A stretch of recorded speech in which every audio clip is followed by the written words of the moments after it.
Hi guys, so this was a request from someone on my blog SheDoesLiving.com, and they wanted to know how I make my Thai omelette, or Jeow, I hope I say that right, as they say in Thai.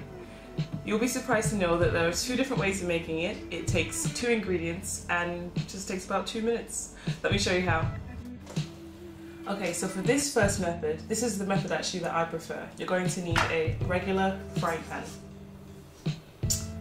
But the trick is your eggs need to be at room temperature, and that's how you get them all nice and soft and fluffy.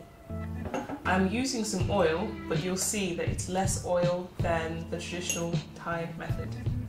Okay, so you crack your eggs.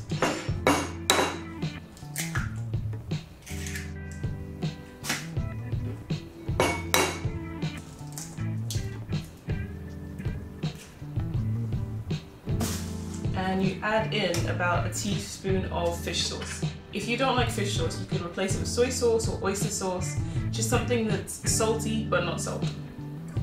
I love fish sauce, so I usually drown my one in it. And then you whisk it. You want to make sure that it's properly combined. So when it does this, that's not good yet.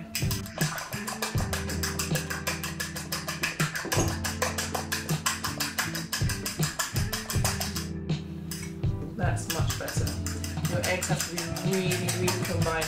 I actually whisk it right up until the last point when I throw it on the pan. Another important thing for this omelette is that your pan has to actually be very hot. You can't make it with a cool pan. When I lived in London, we had an electric cooker which was absolutely useless. And I could never get it to be nice because of this cooker.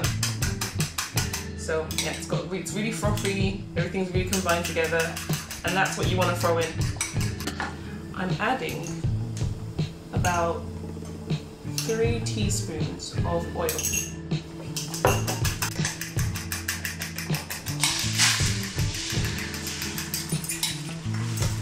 So the basic method of this is to bunch your eggs to the center. And this allows for greater surface area, a thinner consistency, and also means it cooks quicker. That is the theory. But for some reason, today, it was not working for me. I mean, I do this every single day, and the 1 second I decide to put a camera in front of it, I mess up. I mess up big time. But you do get the theory. So I just pop the holes if there are any that appear, and I just allow the egg to flow into the area. It looks like my heat's a little bit too high, so I don't want it to burn in the center, so feel free to turn your heat down and just allow it to slowly cook instead if you're not comfortable with flipping it. But as you can see, mine's a little bit too lumpy and a little bit too thin, so I don't think I can actually flip that properly. Just give it a shake and that kind of tells you if you can. But because I can't flip it, I've decided to just use my spatula and turn it around.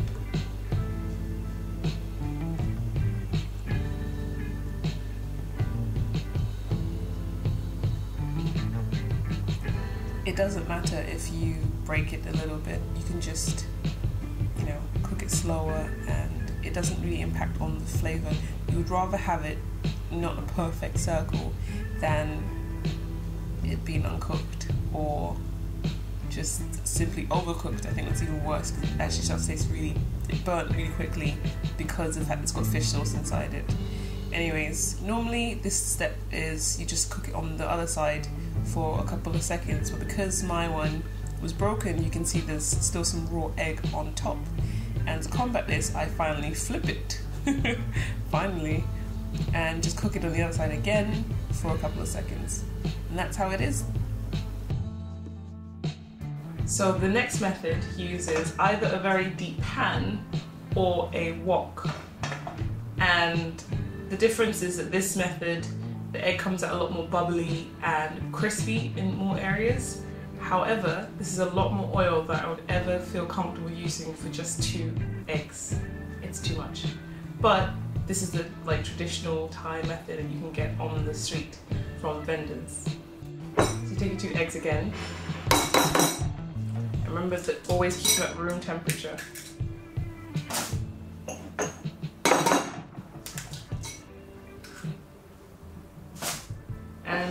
fish sauce. I'm just gonna slosh it in, and just remember to whisk so everything is completely combined. You start to see lots of bubbles appearing, and that's when you know you're on the right track. Yeah, much better. Okay, so that's that.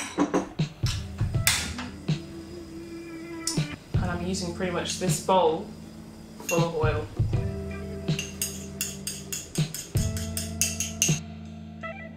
Your oil needs to be quite hot when you're making this, so I'm just putting a chopstick in to test if there are bubbles. The theory is you put a chopstick in and bubbles appear around it, then it is right. However, because today is reverse day, that means nothing. My oil is a little bit too cold. It's no big deal, it doesn't matter, but I would prefer if it was a little bit hotter.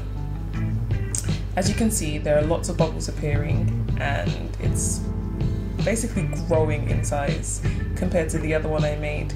And this is just due to the fact it's got a lot of oil, and that's kind of the reason why I don't like this one. However, you just do the same thing, you allow it to fill up on the other sides, and then you flip it. This is the moment of truth.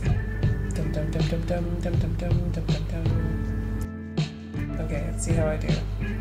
Whoopa! It was a half flip. It was okay. Like 4 out of 10. But anyway, you can see it's got a lot more sheen to it, and it's definitely bigger.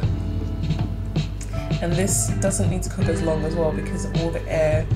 It's pretty much done now. And if you put them side by side, you can see the size difference and the oil difference. This one is basically swimming in it. You can get these filled with prawns or minced pork, but I really do love the plain versions. But feel free to experiment and put anything inside. As long as it's cooked, then why not?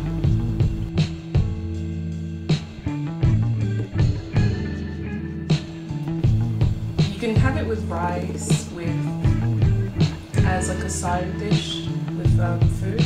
But Thai people love eating it with spring onions and coriander. I usually have this for breakfast, and I just like taking my spring onions, breaking it apart, putting it on the side, chopping up some tomatoes, big meaty chunks of them,